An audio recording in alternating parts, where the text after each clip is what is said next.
sy atsika fa ny fahasoavan'Andriamanitra miaraka amintsika. Isika fa ny fahasoavan'Andriamanitra miaraka amintsika noho izoatsika sandrivaky sy asantsika miaraka aminy.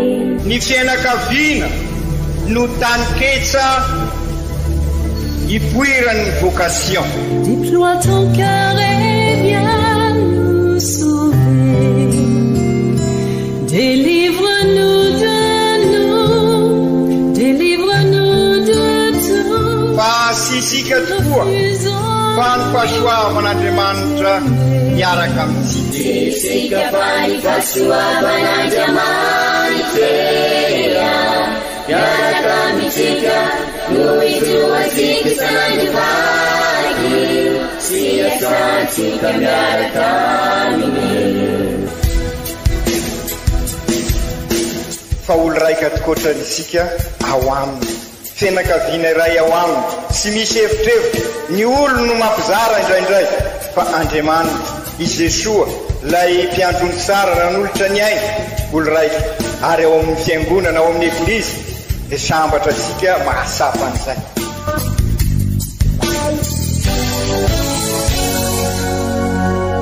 Olo araiky atsika atambatry ny fanahy masina kamiray, olo araiky ao amin'ny Kristy. Fandaram-pampianarana iaranao amin'ny son excellence Monseigneur Benjamin Marc Caramarson eto amin'ny radio Fagnier.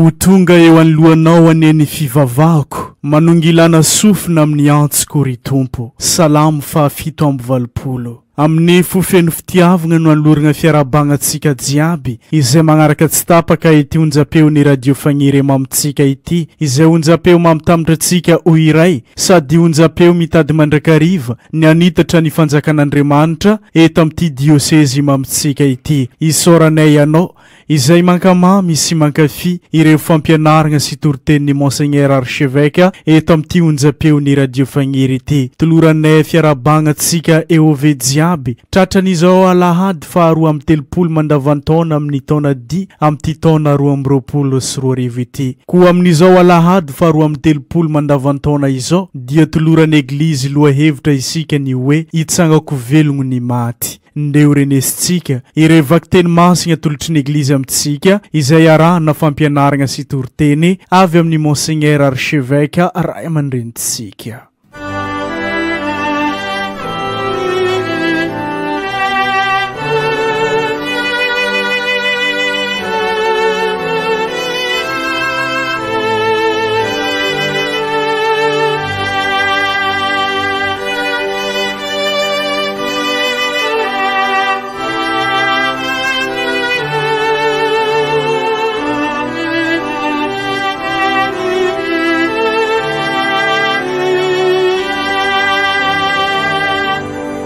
Boky faharoan'ny Makabeo. Tamin'izany andro zany, nisy olona fito mirahalahy no samborina miaraka amin'reniny ary notadiavin'ny mpanjaka ho terena enan-kenakisoa no rarany lalàna izy ireo ka nokapohina natao hoto tamin'ny kotopia aman-kozatromby. Niteny tamin'ny anaran'izy rehetra ny iray taminy nanao hoe: inona no tadiavinareo ary inona no tianareo fantatra avy aminay? Vonoko faty izahay toy izay hamadika ny lalan'ny razanay. De hoy ny faharoa no nefa ho tapitra ny ainy: ianao tsy misorondoza izao manala anay amin'ny fiainana ankehitriny, fa ilay mpanjakan'izao tontolo izao kosa hanangana anay ho amin'ny fiainana mandrakizay, fa maty noho ny tsy fivadihana amin'ny lalàny izahay. Nanarakaraka io nampijaliana indray ny fahatelo. Vao nasainy mpamono nataony dia natranga niaraka tamin'izay ny lelany. Nahinjiny tsy amantahotra ny tanany ary nolazainy tamin-kerim-po mahatehidera izao: ny lanitra no nazahoako ireto ratsambatako reto, no ny lalàna nefa tsy ataoko zavatra ireto. ary avy aminy no antenaiko azahoako an'ireto indray androany. Na ny tenany mpanjaka na ireny anotrinazy dia samby gaga avokoa tamy herim-pony io tovolahy io, fa tsy nahoany akory izay fijaliana. Maty io de fijaliana torakore ihany koa no nahatra tamin'ny fahefatra. Hoy izy no nefa ialaina. Sambatra zay maty ny tanan'olombelona manampanantenana avy amin'Andriamanitra fa hatsanga no velona. Fa raha ianao kosa dia tsy mba ho amin'ny fiainana ny fitsangananao ho velona. Izany ary ny tenin'ny Tompo, isaorana ny Andriamanitra.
Vaky teny masiny faharoe, taratasy faharoe ny masinday Paoly apôstôly ho an'ny kristianina tany Tesalonika. Ary kristianina havagna, ainganie i Jesosy Kristy tompontsika sy Andriamanitra raintsika izay efa tiantsika ka nanome antsika fanalana lahelo mandrakizay sy fanantenana tsara amin'ny fahasoavana no hanafika lahelo ny fonareo sy ankahery anareo amin'ny asa tsara amanteny soa rehetra. Farany ry kristianina havagna mivavah ho anay mba handroso faingana ny tenin'Andriamanitra ka ankalazaina toy ny aty aminareo ary mba ho afaka amin'ny olon-dratsy sy mahasosotra izahay. Fa tsy ny an'ny olona rehetra moa ny finoana, dia Andriamanitra izay tsy mivadika kosa no ankahery anareo sy hiaro anareo amin'ny ratsy. Matoky anareo ao amin'ny Tompo izahay, fa sady manao no mbola hanao ny zavatra nandidianay ianareo. Ary aingane ny Tompo ka hitaridalagna ny fonareo ho amin'ny fitiavana an'Andriamanitra sy ny faharetany Kristy. Izany ary ny tenin'ny Tompo, isaoragna ny Andriamanitra.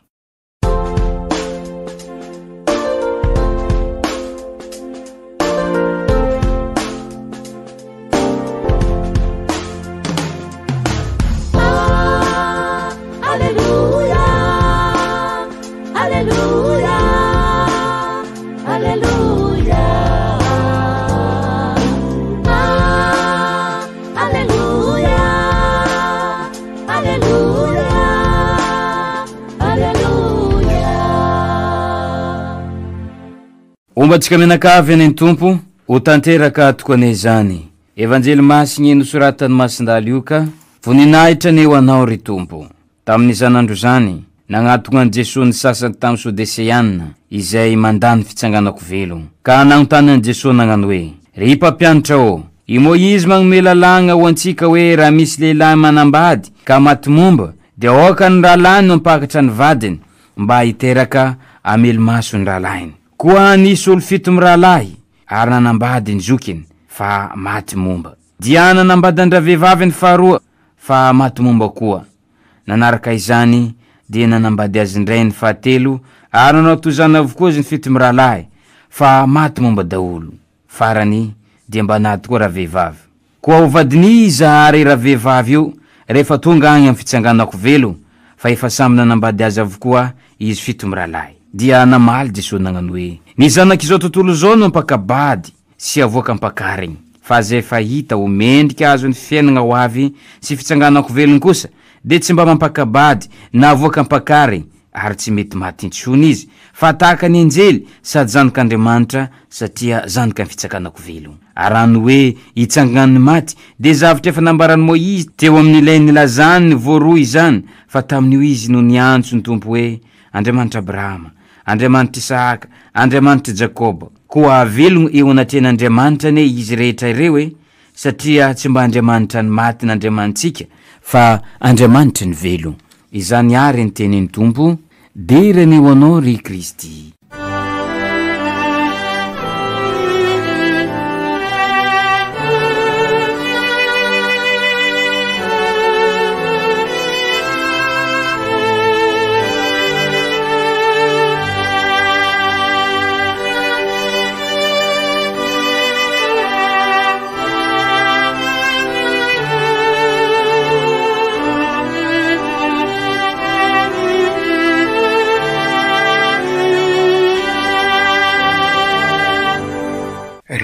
Kristiana afa-malala tamin'ny voalohan'ny volana Novambra teo isika no natsiaro manokana ireo avasika efa tafita ao amin'ny fahasoavana sy fiadanana eo anivon'ny Trinité Masina. Izany no dikany fankalazana ny fetin'olo-masina nataosika tamin'ny voalohan'ny volana Novambra teo. Isan'andro isika no mahasiaro ireo olo-masina hita amin'ny calendrier fa ny 1er Novambra kosa dia natokany Eglizy manokana hivavahana sy haserovana ireo olo-masina rehetra izay modely sy mpivavaka isika.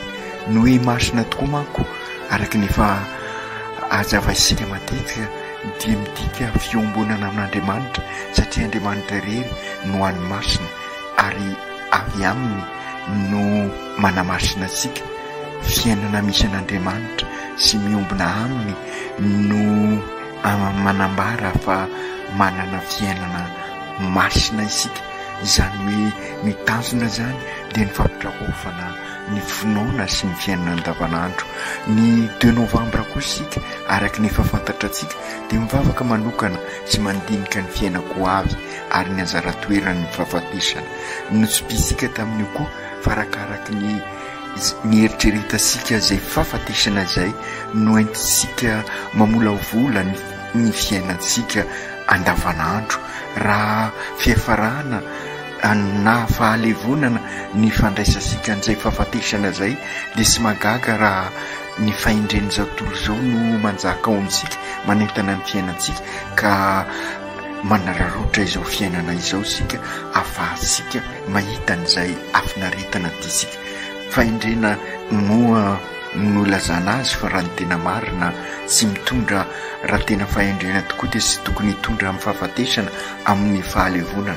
Ka izay indrindra ry kristianina hafa raha mbanjina an'ireo efa maty ny aloha lalana antsika sika ka mandinika ny fiainantsika dia samia manontany tena hoe ahoana ary no hivelomantsika nyty fiainantsika ty. Raha fantatsika fa ny fahafatesana kosa nefa fandalovana, passage, paka miditra amin'ny fiainana tena izy araka ny fampianaran'ny n'Andriamanitra, araky ny fahendren'Andriamanitra, araky ny hitasika ny amin'izy Jesoa nitsangako velona, ka amin'izay dia fandalovana makany amin'ny tena fiainana, fahasambarana, ambaran'ny fitin'ny olo-masina, dia ezahsika hifanaraka amin'izay ny fiainantsika, ary izay no mamodely sy mampivavaka azy sy magagary ry kristianina havana raha manatanteraka ny sitrapon'Andriamanitra tahaka azy ireo sika, ary ao anatin'izay no mampiditra antsika amin'ny fiainako avy. Izany indrindra nodinitsika amin'izao alahady fa 30 amby mandavataona izao, sady mampiditra antsika akaiky dia akaiky amin'ny fankalazana ny sinody izay irisika ametrahana torolalana pastoraly mikasika ny vavaka sy fandaliana finoana, anampy antsika tokoa ary amakivaky n'ity fiainana ity, ampitrotra ny finoana sy ny fiainana andavanandro, ka hitondra antsika amin'izay fiainako avy irisika hiaraka amin'ireo olo-masina ireo. Sy inona tokoa manko ry kristianina havana ny tanjon'ny vavaka sy ny fandaliana mpinoana, fa hitondra antsika amin'ny asambarana sy fahamasinana izany iombona amin'Andriamanitra, izay nikendresika amin'izao sinoda izao. Dinitsika manokana ary androany ny mikasika ny fisanganako velona, ambaran'ireo vakiteny telo, fa io no tena fiefaransika, io no tanjon'ny fiainantsika ao amin'Andriamanitra, no tony ny fotsika ho isika tamin'ny alahady lasa teo, araky ny fampianarana nataony Masinday Augustin, ary averimberisika amin'ny hira ao amin'ny ankalazan'ny tono.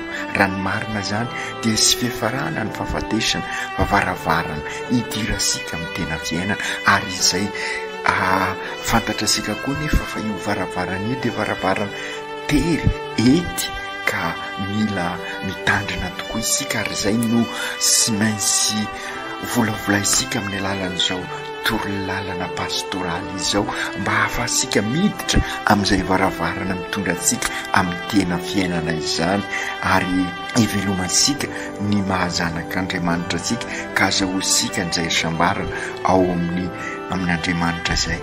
Manamafy izany ny izay ambarany vakiteny voalohany boky Makabeo boky 2, ka natonga ireo tamin'izay fotoana izay nijoro vavolombelona amin'ny finoana, ary dia nanjary navony ainy satria vonina izy ireo mijoro amin'ny vavolombelona, satria fantany fa ny tena aina, ny tena fiainana dia ao amin'ny fisanganako velona, ka sy maty zany izy ireo fa feno fanantenana, ka mijoro vavolombelona, mijoro martiry, izay raha teo nidikany hoe martiry, manambara ny fiainako avy, ny fiainana ao amin'Andriamanitra, sy hoe sanatria mamono tena izy ireo na sy miraharaha ny ainy, sanatria zany fa ny tena tia ny ambara dia ny asarobidy ny aina, ka sy tia ny hoviraviraina amin'ny fanompoasampy izay ain'Andriamanitra, iombonana amin'Andriamanitra zay, ka nafoy izy nizoro vavolombelona nandeha nitapahina azy ny lohany, ka raha ny hevitra n'izao tontolo izao dia sy nasarika azy ireo, ka sy nanaiky misy izy ireo ho potika na fitapitaina na ho vonoana, sy nampanina azy ireo no vonoana, raha izay no entina amonjena ny aina. Raha mino sy matoky ny fisanganako velona koa isika, ka na misy aza tady anapotika amiravira an'izay aintsika zay, dia matoky sika fa fandresena no manjaka ao amintsika, satria Kristy nandresy ny fahafatesana, ary nandalo an'izay paka zay izy, na nandalo an'izay fandresena lehibe dia ny fahazahoana ny aina. Ka izay ny ambarany ireo 7 mirahalahy ao amin'ny bokyny faharoan'ny Makabeo, izay efa azo lazaina fa fisantarana an'izay fisanganako velona zay. Ary zay koa no antony ametrahasika ary torolalana pastoraly, anampy isika ho vavolombelon'ny finoana tahaka ireo 7 mirahalahy ao amin'ny bokyny Makabeo. Ny fototry ny fampianarana ny fotom-pampianarana an'izany rehetra zany dia i Jesoa ao amin'ny evanjely no maneho azy antsika. Fantasika fa raha nahary an'izao tontolo izao Andriamanitra sy nahary isika olombelona dia nametraka sara fa fototra ny maha olona ny fanambadiana. Izany no mahatonga an'ireo sadoseanina sy izay mahafantatra sara ny soratra masina nitady fomba amelezana an' Jesoa ka nametraka fanontaniana mikasika ilay lehilahy nanambady ka maty momba, ka ny vehivavy vady izay navelany dia mbola nanambady impito ka izy ary ho izy ireo no tena vadiny amin'ny fiainako avy. Efa voalaza sika teo fa arakaraka ny fiheverantsika an'izay fahafatesana izay no entina amolavolana ny fiainana ary hiainana azy. Hita tokoa arak'izany fa anio tokoa no avy fa sy rampiso ary sy volazany Jesoa ao amin'ny evanjely sy Andriamanitry ny maty ny Andriamanitsika fa Andriamanitry ny velona. Marina fa mampiombona ny fanambadiana ary ny fiainana izao no entisika amin'ny fiainako avy. Kanefa ny fanambadiana dia mijanona eto anivon'izao tontolo izao ka noho izany sy mamatotra antsika amin'ny fiainako avy satria ny zanak'izao fiainana izao no mampakabany sy avoaka ampakarina fa izay efa hita ho mendrika ahazo ny fiainako avy sy ny fisanganako velona dia sy mba mampakabady na avoaka ampakarina ary tsy mety maty isony fa tahaka ny anjely sady zanak'Andriamanitra satria zanaky ny fisanganako velona hoy Jesoa. Izany rehetra izany dia mitika fa sy hoe sy rarahina ny fanambadiana diso ny fiheverana an'izany satria ao anatin'ny fianakaviana no hanamasinantsika ny tenantsika ary manana ohatra velona isika amin'izany dia Victoire Rasomanarivo sy Lucien Botovasoa izay samy tao anatin'ny tokantrano. Nisy masery aza nanontany amin'ny Lucien Botovasoa aisika sary io tantara io nandresana nandritra ny fandraisana manetriketrika an'ilay mompera malagasy voalohany lazarista tao Vopeno izay praidia tamin'ny Lucien Botovasoa promotion taminy ka nanotaniny ilay masera i Lucien Botovasoa Ramose sy mampanina anao hoe sy nanao mompera hitanao zao fa anondresina amin'ny fomba manetriketrika izy dia ampatsorana ary ampanatretena no namaliny Lucien Botovasoa azy hoe ianareo masera mompera frera dia indraindray ihany no tonga mamangy ana tanàna eo anivon'izao tontolo izao fa zahay kosa isan'andro no maneho ny finoanay eo anivon'ny mpiaramonina aminay ary dia izay ny mitondra azy tamin'ny fahamasinana ary nizoroa no vavolombelona tahaka an'ireo Makabeo fito mirahalahy izay enitsika tamin'ny vakiteny voalohany.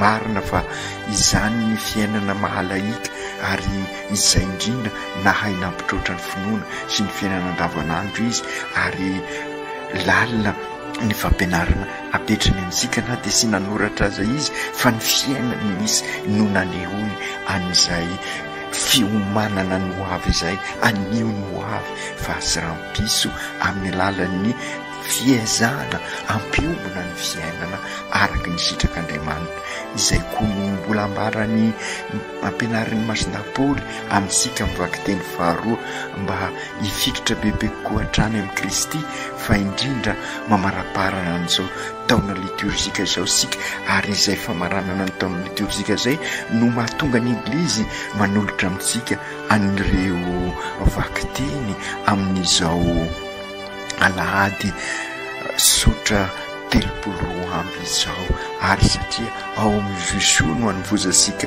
ery ahafahasika miatrika ny fiainana andavanandro ka hitondrantsika amin'izay fiainako avy izay ka hatonga sika ho fahazavana sy fanatitra hoe Masinapoly ho indrindra izy milaza izany rehetra izany ao amin'io afatany ho an'ny Tesalonizianina ka mety efa amintsika ihany koa.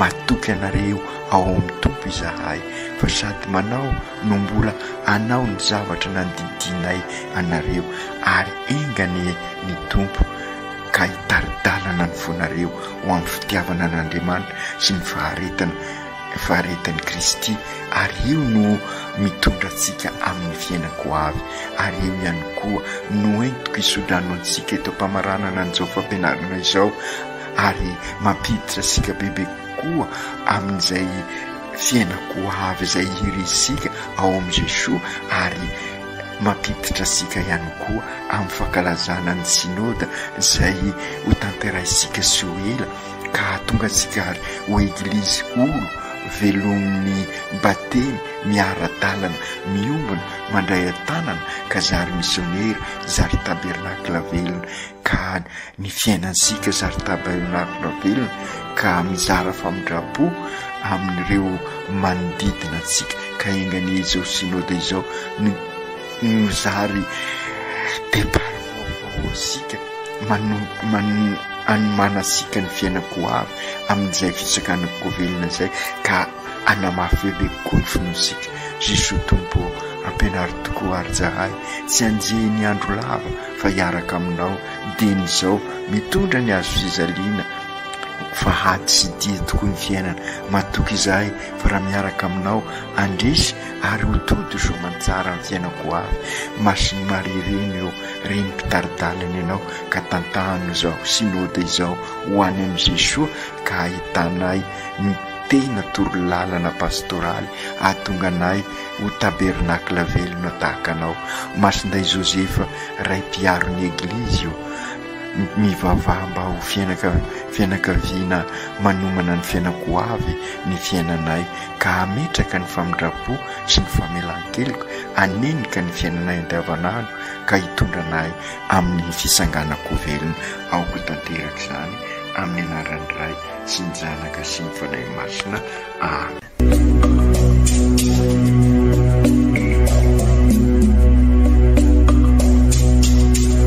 Sy atsika fa ny fahasoavan'Andriamanitra miaraka amintsika. Isika fa ny fahasoavan'Andriamanitra miaraka amintsika, noho izy ho antsika sandrivaky, sy asantsika miaraka aminy. Ny fianakaviana no taniketsa ipoiran'ny vocation. Déploie ton cœur et viens nous sauver. Délivre-nous de nous, délivre-nous de tout. Fa sisika tokoa fa ny fahasoavan'Andriamanitra miaraka amintsika. Sisika fa ny fahasoavan'Andriamanitra miaraka amintsika, noho izy ho antsika sandrivaky, sy asantsika miaraka aminy. Fa olo raika tokoatrany isika ao aminy, fianakaviana iray ao aminy, tsy misy hevitrevitra. Ny olo no mampizara indraindray, fa Andriamanitra i Jesosy lay mpiandrony tsara ranolotra ny aina, olo raika ary ao amin'ny fiangonana ao amin'ny eglizy dia sambatra antsika mahasapa an'izay.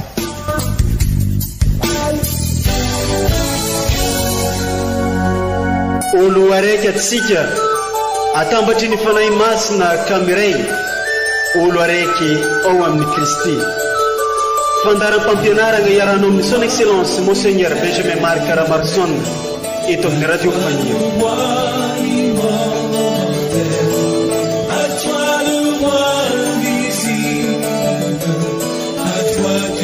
Seul,